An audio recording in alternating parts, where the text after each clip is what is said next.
घाटकोपरमधील दुर्घटनेच्या पार्श्वभूमीवर रवींद्र धंगेकरांनी पुणे महापालिका आयुक्तांना पत्र पाठवले। पुणे शहरातील होर्डिंग्ज काढण्यात यावेत, अनधिकृत होर्डिंगवर कारवाई व्हावी अशी मागणी त्यांनी या पत्राद्वारे पालिकेला केलेली आहे। अवकाळी पावसामुळे घाटकोपरमध्ये होर्डिंग पडलेले आहेत, त्यामध्ये जीवितहानी सुद्धा झाली आणि त्यामुळे आता खबरदारी म्हणून पुणे आयुक्तांशी पत्रव्यवहार त्यांनी केलेला आहे। मी जे पुणेकरांना बांध दिले ते माझं काम मी करतोय। निवडणुका संपल्यात, निकाल काय होईल तो मला माहीत नाही। घाटकोपरमध्ये होल्डिंग पडलंय आणि त्याच्यामध्ये काही लोकांची हानी झाली असं आलेलं आहे।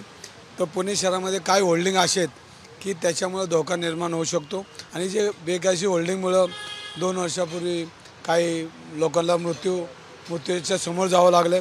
अनेक लोक त्याच्यातून वाचलेले आहेत। पण पुणेकरांना हा धोका होऊ नये म्हणून रेल्वेची हद्द असेल, महानगरपालिकेची हद्द असेल, कॅन्टोन्मेंट बोर्डाची हद्द असेल, त्याच्या तिन्ही ठिकाणी मी आज पत्रव्यवहार करणार आहे।